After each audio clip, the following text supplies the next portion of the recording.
네, 안녕하십니까. 오늘은 우리가 임상에서 가장 많이 사용하고 있는 해열제, 소위 말해서 엔세이드 이렇게 부르는데 해열제에 대해서 한번 여러분과 함께 이야기를 나눠보죠. 아마 인류가 만든 역사 중에서 약 중에서 가장 저렴하고 가장 많은 사람에게 혜택을 줬던 약이 바로 엔세이드고, 그 중에서도 아스피린으로 대표되는 이런 엔세이드를 모르는 사람은 아마 없을 겁니다. 그리고 지금도 경구 또는 정맥 주사용으로 엔세이드는 뭐 너무나 많은 광범위하게 사용되는 약 중에 하나죠. 그 약의 효과 중에서 이제 우리가 보통 소염 진통제 이렇게만 알고 있는데, 그 소염 진통 효과 외에도 무슨 효과가 있는가, 특히 해열 효과가 또 있죠. 그 해열 작용이 어떻게 되는지에 대해서 엔세이드의 기본적인 작용 또 기전 이런 것들과 함께 나눠보도록 하겠습니다. 제가 뭐 양약자는 아니고 이 약에 대해서 전문가는 아닙니다. 그러나 임상에서 너무 자주 사용되는 약이기 때문에 이것도 한번 임상을 하시는 여러분들과 함께 짚어보고 넘어가는 것도 필요할 것 같아요. 엔세이드는 약이 이제 난스테로이달 안티인플라마토리 드럭이죠. 그래서 약자로 엔세이드 하는데, 과연 엔세이드가 뭐 아스피린, 뭐 에드빌, 이부프로펜, 그 외에도 뭐 수십 가지가 엔세이드가 있죠. 이 약에 대해서 조금 한번 알아보겠습니다.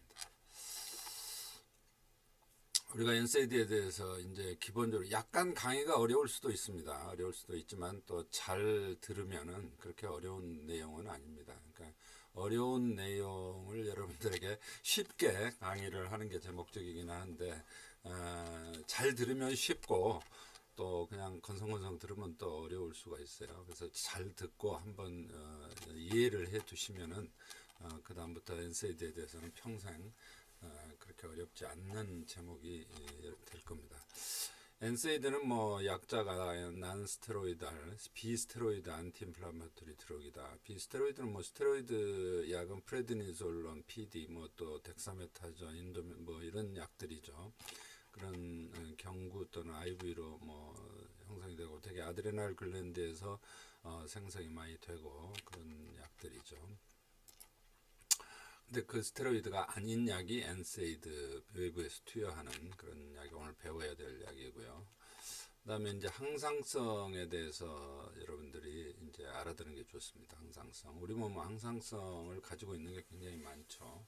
뭐 항상 체온이 일정하다든지, 혈압이 항상 120에 80 주위로 유지가 된다든지, 또 우리 몸의 산도가 7.35에서 7.45 사이로 항상 유지가 된다든지, 전해질이 항상 소디움 같으면 140, 포타시움 같으면 3.5에서 4.5 사이로 유지된다든지, 이런 것들이 이제 항상성이죠.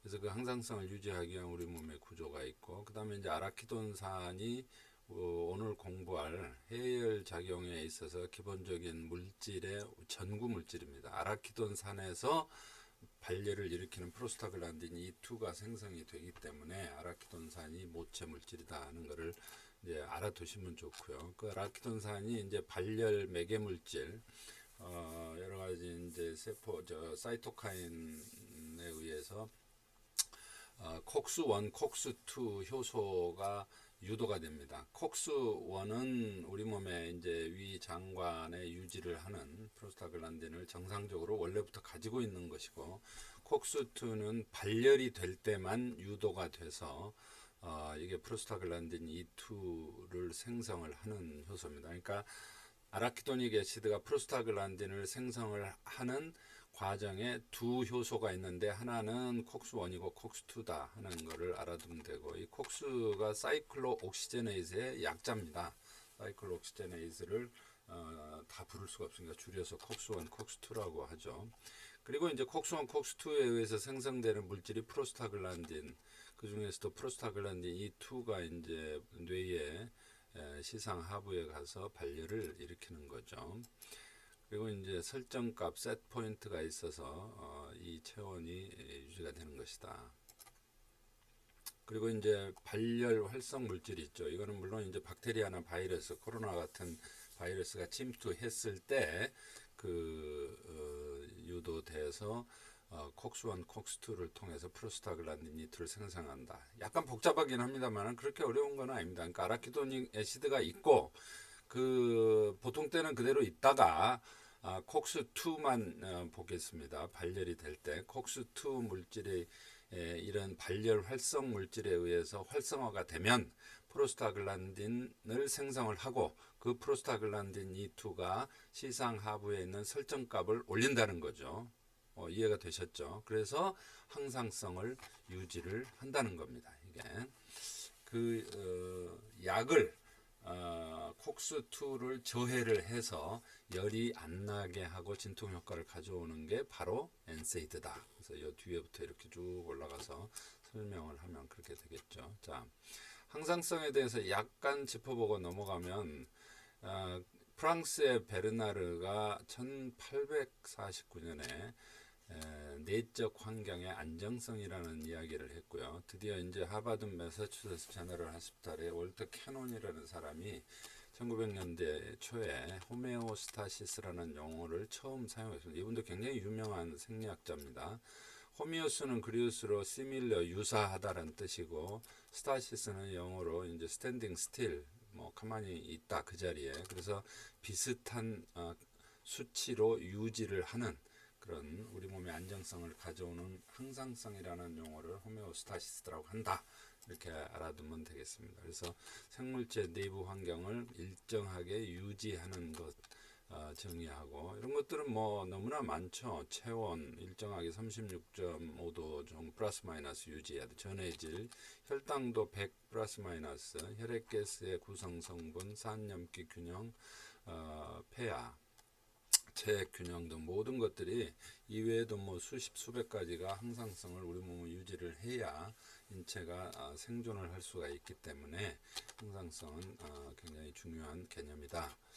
항상성이 이제 예 중에 하나서 우리가 제가 심장을 전공을 했고 여러분도 심장을 하는 분들이 많이 있기 때문에 심장 전문 간호사 또는 전문의로서 아마 이 저혈압이 되었을 때 항상성이 유지되는 것을 모르는 분이 없을 거예요. 자, 저혈압이 되면 맨 먼저 감지를 하는 기관이 키드니입니다. 키드니.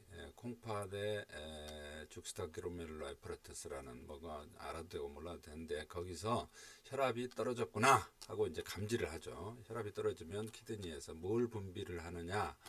레닌을 분비를 합니다.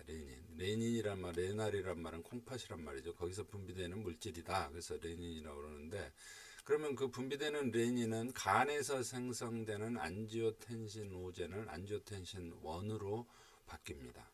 변화시키죠. 이 안지오텐신 1은 아직 활성화 단계가 아닌데 이거가 폐에서 안지오텐신 컨버팅 엔자임 ACE라는 엔자임에 의해서 활성 물질로 바뀌게 됩니다. 안지오텐신 2로.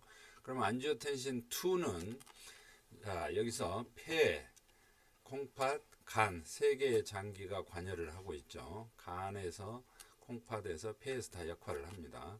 안지오텐신 2가 이제 활성 물질인데 이거는 두 가지 작용이 있어요. 하나는 아드레날 글랜드 부신 피질에서 알도스테론을 분비시켜서 다시 콩팥에서 물과 함께 소디움을 재흡수시켜서 볼륨을 혈장의 볼륨을 올려서 혈압을 올리는 작용을 하게 되고요. 물을 재흡수시켜서 물이 나가버리면 저혈압이 됐는데 더 저혈압이 되겠죠. 그래서 물을 안 나가요. 그러니까 소변이 나오지 않고 물은 재흡수되는 역할을 알도스테론이 하게 되는 것이죠.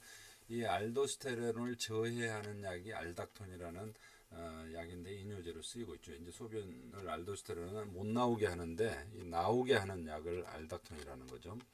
그 다음에 또 하나의 두 번째 작용은 혈관 강력한 수축 작용을 합니다. 이 안지오텐신 2가 그래서 에피네프린보다 더 강한 혈관 수축 작용을 하게 되죠.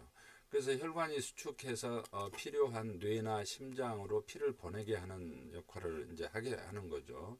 그래서 혈압을 올린다. 그리고 또 소변에서 물을 소변이 나가지 않게 함으로 인해서 또 혈압을 올린다. 그래서 이 작용을 갖다가 레닌, 알도스테론, 안지오텐신, 알도스테론 시스템이다. 그래서 라스 시스템이라고 하는데 이렇게 해서 저혈압이 되었던 것이 상승이 되게 됩니다. 이건 아주 극히 일부죠. 호메오스타시스 중에 하나서 그래서 그런 예를 하나 보여드렸고요.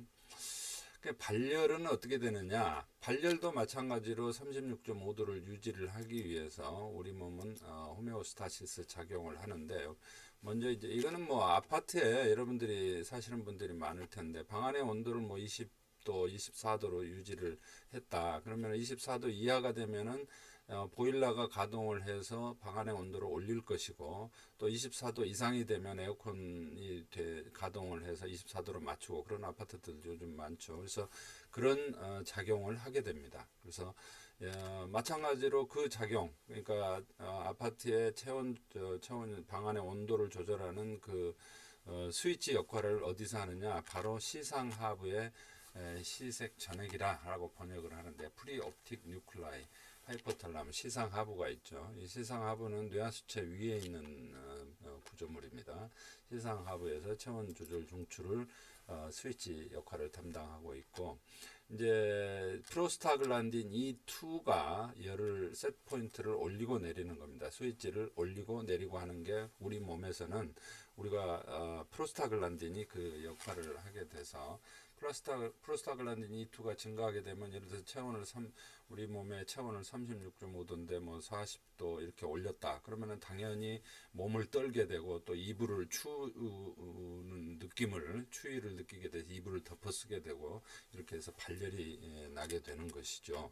그거를 발열을 안 나게 하는 게 해열제고요. 그러나 일단 발열을 나게, 이제 셋 포인트가 올라갔으니까 열이 나야 되겠다, 그렇게 감지를 하는 것은 프로스타글란딘 E2가 담당을 하는데, 이게 아까 말한 아라키도닉 애시드에서 이제 콕스1, 콕스2에 의해서 생성이 된다 하는 것이죠. 발열 물질 사이토카인에 의해서.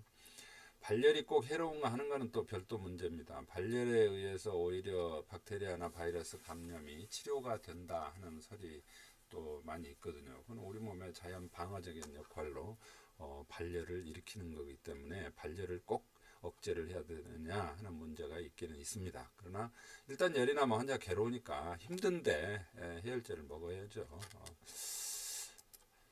자, 이 구조를 한번 보겠습니다. 자, 뇌의 중앙부 이 메둘라 오블롱가타 연수 이 앞쪽에 피투이터리 글랜드, 이제 이거는 지금 옵틱 너브 시신경이 지나가는 곳이고, 바로 밑에 피투이터리 글랜드 뇌하수체가 있고요. 그 뇌하수체 후엽 전엽이 있고, 그 뇌하수체 바로 위에 시상 하이포탈라무스가 있는데, 그 시상 중에서도 앞쪽 이 시신경 있는 쪽을 갖다가 프리옵틱 에어리아라고 하는데, 이게 바로 체온을 조절하는 중추입니다. 이 부위가 체온을 조절하는 중추. 이 부위를 프로스타글란딘 E2가 와서 박테리아나 바이러스 등 감염이 되었을 때 프로스타글란딘 E2가 생성이 돼서 때리게 되면은 셋 포인트가 36도, 7도, 8도, 9도 이렇게 올라가는 거죠. 그러면 열이 나야 되는가 보다 하고 작동을 하게 되는 거죠. 우리 몸은 열을 내기 위해서.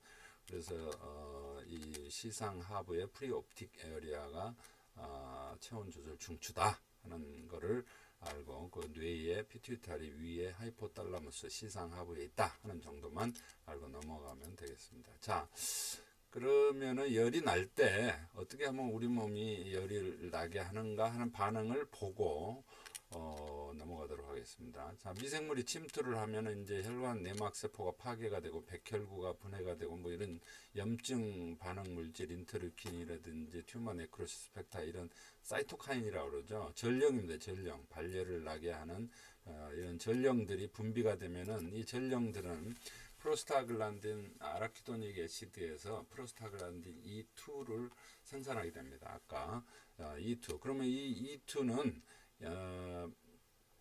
어디로 가냐면은 바로 시상 하부에 있는 아까 말한 하이포탈라무스에서 셋 포인트를 올리게 되죠. 셋 포인트를. 그래서 발열을 일으키게 됩니다. 그러니까 쉽죠. 자, 염증이 되면은 염증 세포에서 이 발열 분비 물질, 이런 사이토카인이 분비돼서, 이 사이토카인은 프로스타글란딘 E2를 생산을 하고, 이 프로스타글란딘 E2는 하이포탈라무스에서 셋 포인트를 올려주어서 열이 나게 한다. 이게 열이 발열의 기전입니다. 기전. 무슨 뭐 저기 복잡한 게 아니에요. 자, 이 그림은 좀 복잡한 듯이 보입니다만은, 자 여기 보면은 이 티슈 인베이전, 그러니까 발열 박테리아나 바이러스가 이렇게 침투를 해서 이 백혈구도 그렇고 이 혈관 내막 세포나 이런 데서 이제 이 사이토카인을 분비를 하죠. 이 파란 점 동그란 원으로 표시된 이런 것들이 다양한 튜머 네크로시스 팩터, 뭐 인터루킨 여러 가지 다양한 그 외에도 굉장히 많은 그런 발열 물질이 피를 타고 가서 뇌에 시상 하부에서 콕스2가 작동을 하게 되고, 아까 아라키도닉 애시드에서 뭐를 생산한다고 그랬죠? 프로스타글란딘 E2를 생산한단 말이죠. PGE2. 그럼 PGE2는 뭘 한다고 그랬죠? 하이포탈라무스의 셋 포인트를 올린다고 그랬습니다. 37도에서 40도까지 이렇게 올리게 되죠. 그러면 당연히 우리 몸은 열이 나게 됩니다. 왜?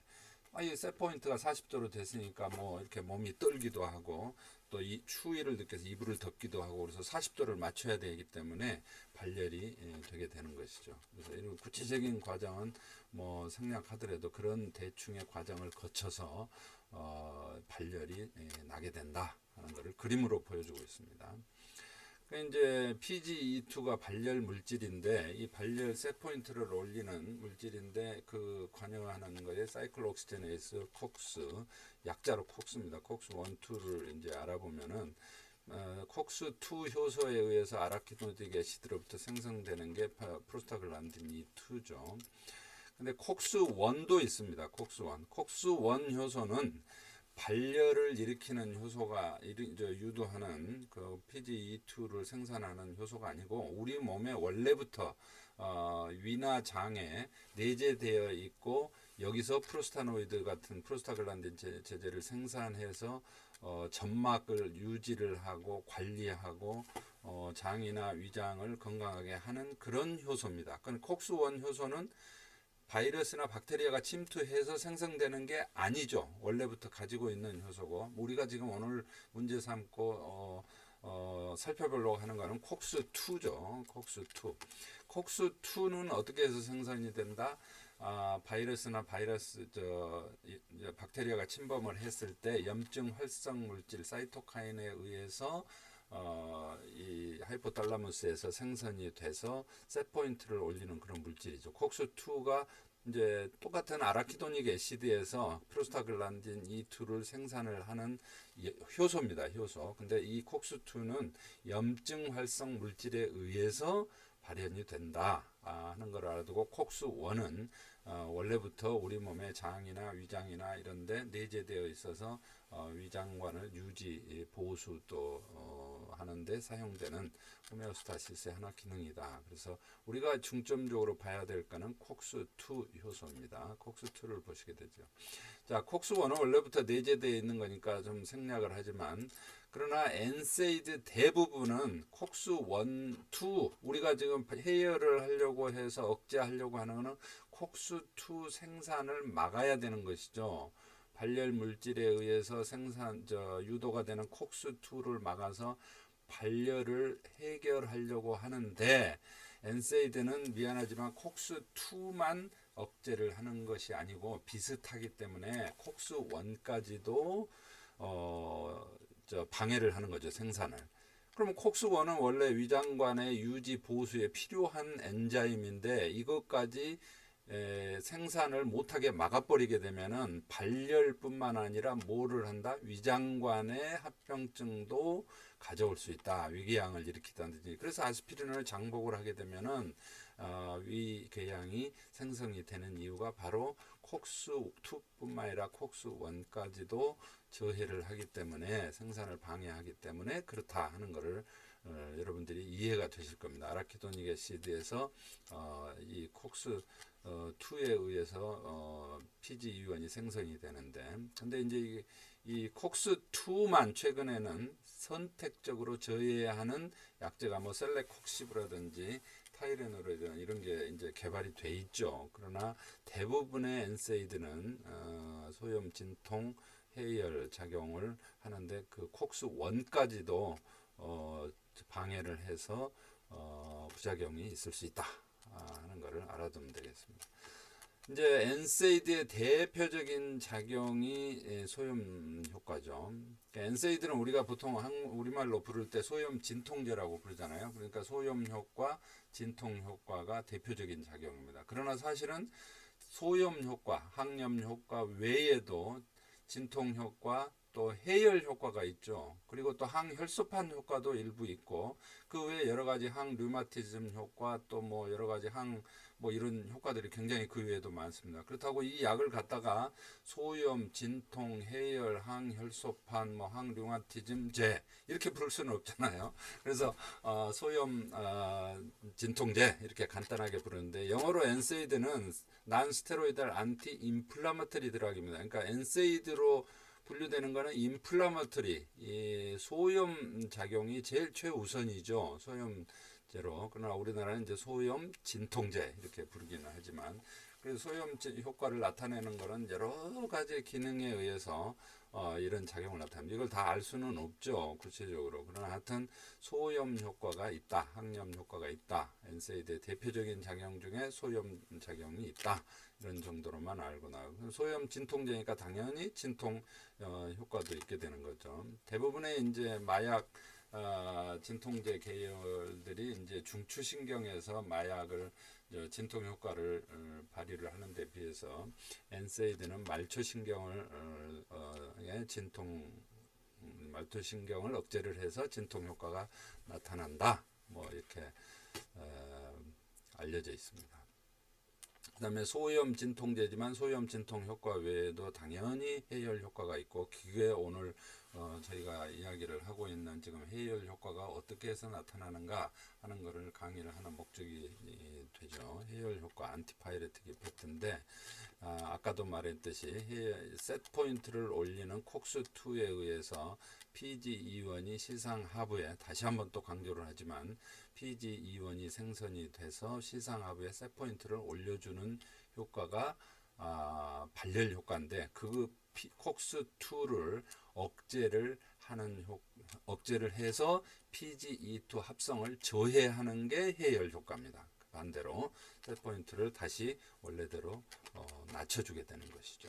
그게 이제 하고, 그 다음에 이제 엔세이드 중에 효과 중에 하나가 항혈소판 효과가 있는데, 대표적인 게 아스피린이죠. 아스피린 혈소판 응집을 비가역적으로 억제를 해서 혈전을 방해해서, 이제 심근경색이나 협심증 환자에서 동맥경화가 심한 환자에서는 반드시 이 아스피린을 복용을 해서 혈전을 막아주는 역할을 하는데, 이 혈전에 이제 또 부작용 중에 하나는 이 이빨을 뽑는다든지 발치한다든지, 뭐 위궤양이 있어서 출혈이 된다든지, 또 치질이 있다든지, 내시경을 해야 된다든지, 수술을 해야 되는지, 그럼 출혈이 되기 때문에 반드시 적어도 일주일, 아스피린의 효과가 일주일씩 비가역적으로 가기 때문에 일주일 전에는, 뭐 최소한 5일 전에는 중단을 해야 된다, 그런 또 단점이 있습니다, 아스피린이.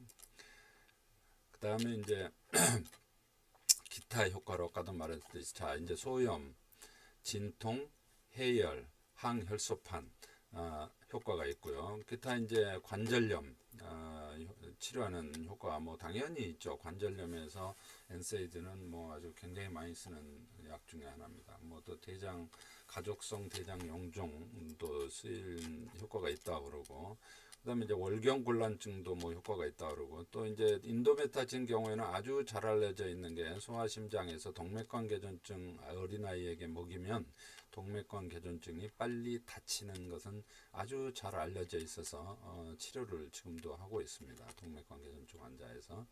또 최근 일부 논문에서는 뭐 알츠하이머에도 효과가 있을 것이다, 엔세이드가 항염 효과로 인해서, 뭐 그런 논문도 있다고 그래요. 자 이제 엔세이드는 아까 말한 대로 대부분의 엔세이드가 콕스 1과 2를 한꺼번에 저해를 하기 때문에, 콕스 1은 원래 있어야 되는 기능인데 위 장관은 유지 보수를 위해서, 근데 콕스 1까지 저해를 해버리기 때문에 위궤양 같은 무슨 출혈, 장출혈 이런 부작용이 생긴단 말이죠. 그래서 그러면은 콕스2만 선택적으로 방해를 하는 약을 만들면 어떻겠느냐 해서 만들어진 게 콕스2 셀렉티브 이니비터입니다. 콕스2 셀렉티브 대표적인 게 셀렉콕시브죠. 셀렉콕시브 콕 집어서 뭐 이렇게 저해를 한다고 해서 그렇게 이름을 지었는지는 모르겠어요. 하여튼 당연히 콕스2 셀렉티브니까 콕스1에 영향이 없기 때문에 위장관 부작용이 없겠죠.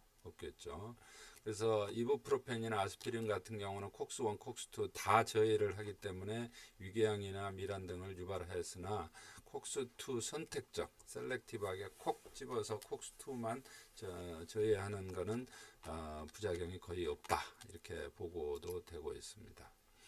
근데 이제 콕스2 셀렉티브 이니비터는 최근에 심혈관 혈전을 한 2배 정도 시킨다고 그래요. 그래서 심근경색증 환자에서 콕스2 쓰는 거는 조금 주의를 해라. 뭐 이런 논문도 있습니다. 참고로 이제 여러분이 뭐 자세하게 알 필요는 없지만, 자 이제 대표적인 NSAID 중에 아스피린이 있죠. 아스피린은 아세틸기가 있는 살리실릭 애시드입니다.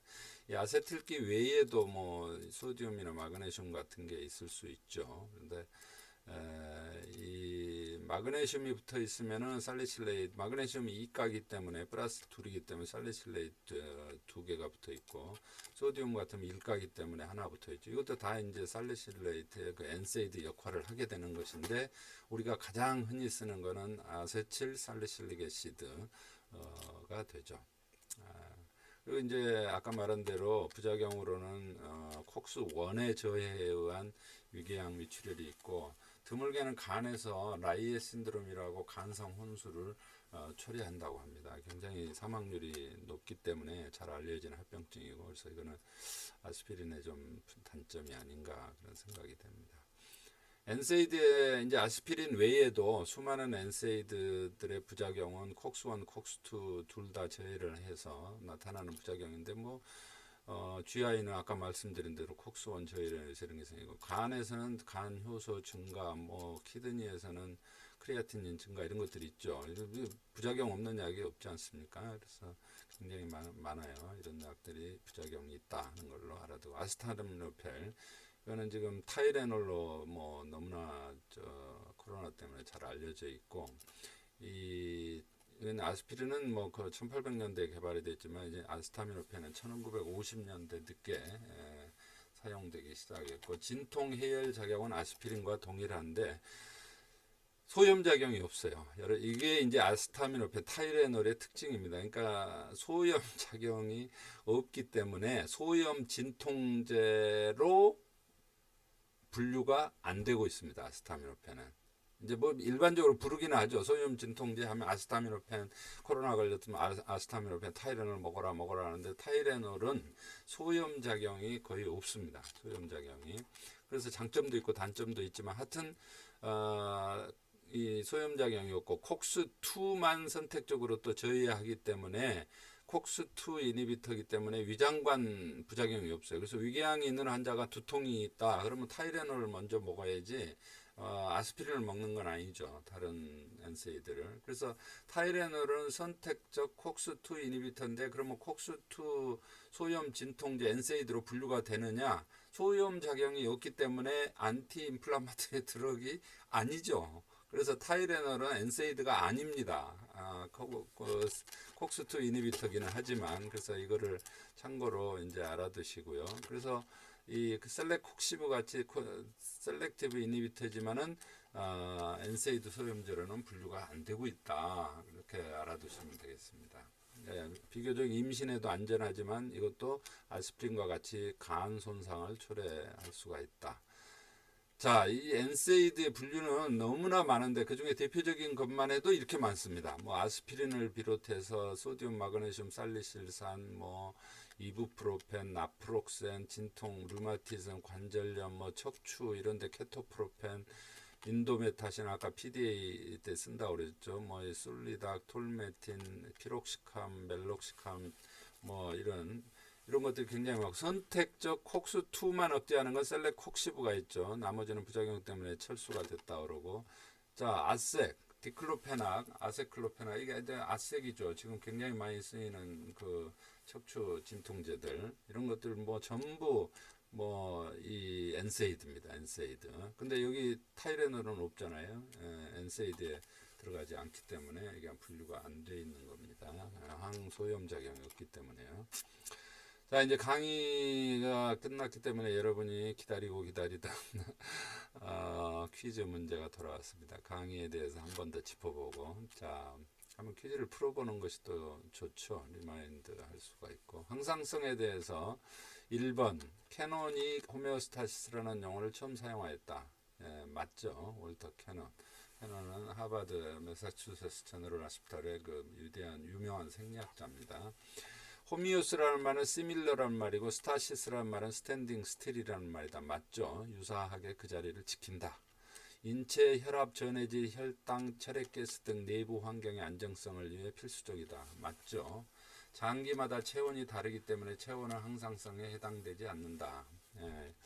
제가 이 문제를 내는 거는 5번이 일부 민간요법 하는 뭐 소위 어떻게 보면 사이비 같은 사람들이 간 뭐 체온이 다르고 심장 체온이 다르고 뭐 이런 그런 황당한 얘기들을 해서 돈을 버는 사람들이 우리나라에 굉장히 많습니다. 이게 우리나라 원체 사기꾼들이 많기 때문에 그 기계도 개발을 해가지고 팔고 있어요. 지금 참 세상이 어떻게 되려고 그러는지. 근데 그거를 정부나 뭐 이런 데서 믿고 있는 사람들이 많기 때문에 일반인들은 뭐 당연히 그렇고 전혀 그렇지 않습니다. 피부 온도와 내부의 온도가 다른 것은 당연하고요. 숨 쉬는 폐의 온도가 심장의 온도보다 낮은 건 당연하죠. 그렇다고 폐의 온도가 심장의 온도가 다르기 때문에 장기의 온도가 다 다르다 이렇게 이야기를 하는 건 아닙니다. 심장이나 간이나 심장의 뭐 비장이나 다 온도가 비슷비슷합니다. 그 온도를 뭐 0.00001도 다르다 그런 걸 한다고 해서 다르다 이렇게 이야기할 수는 없는 것이죠.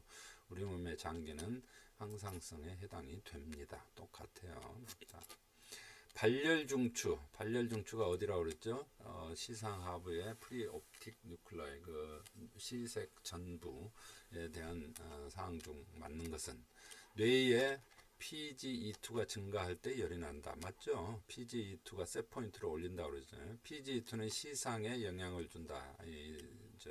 발열 중추에. 그래서 체온이 오르게 되는 것이죠. 체온이 오를 때는 체온 조절 중추의 셋 포인트가 올라갈 때이다. 맞죠? 뇌하 수체가 발열 중추이다.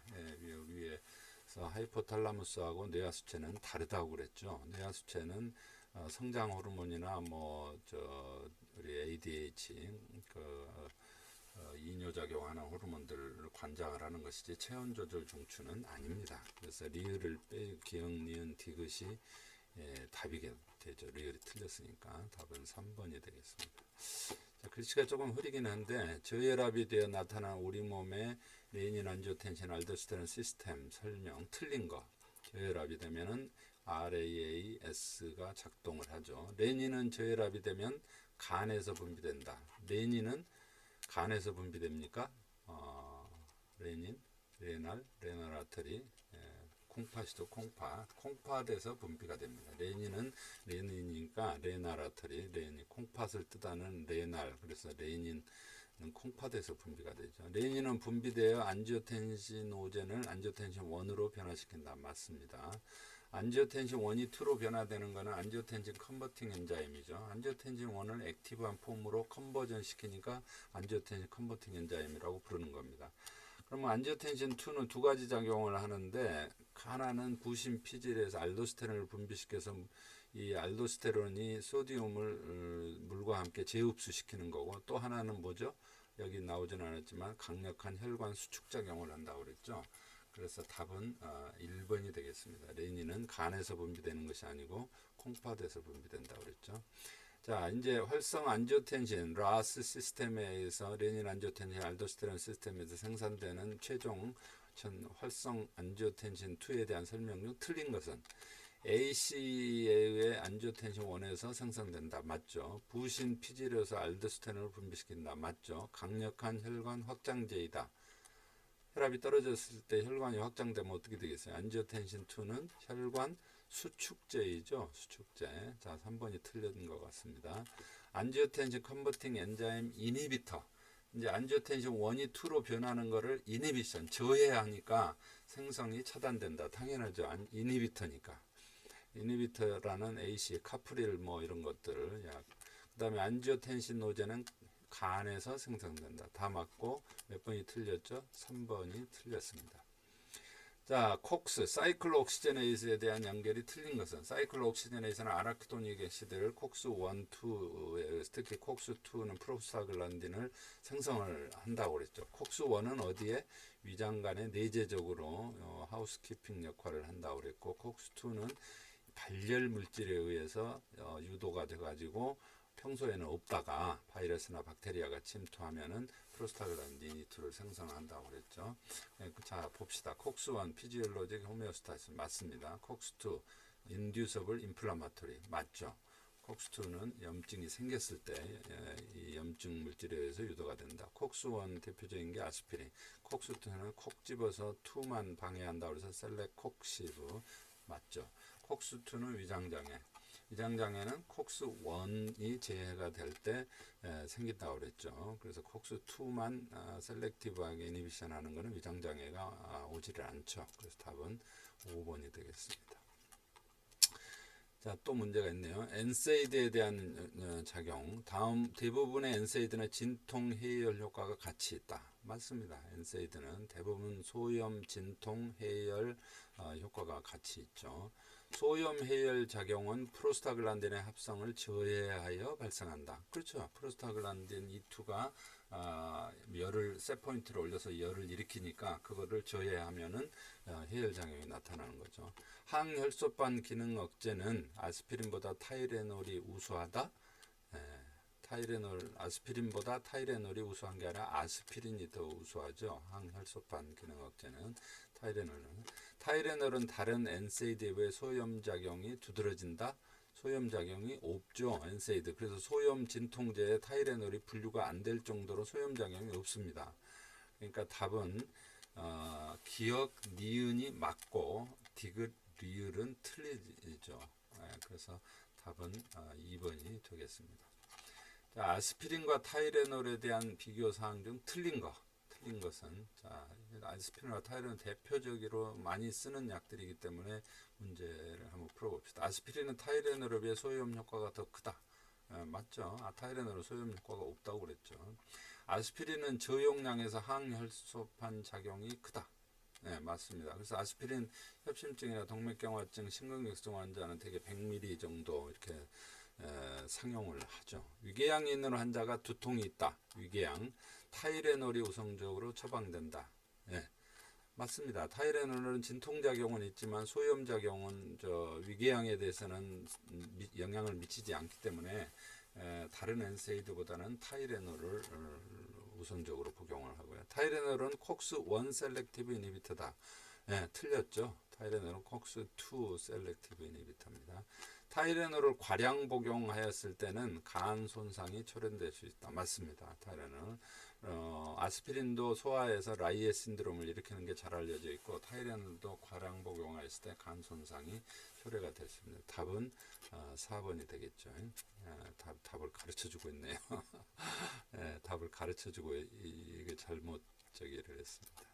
하여튼 뭐 여러분이 쉽게 맞췄으리라 생각이 되고 타이레놀은 소염작용이 다른 소염 진통제의 큰 편이다. 소염작용이 없다고 그랬습니다. 그래서 OX 문제에서 답은 X가 되겠습니다. 수고하셨습니다. 이 호수는 캐나다에 있는 템피크가 있는 아래에 모레인 레이크라고 아마 밴프 지역에 가면 있다고 그래요. 그래서 제가 저의 어떤 버킷리스트에 있는 장소 중에 하나에서 여러분들한테 보여드립니다. 수고하셨습니다.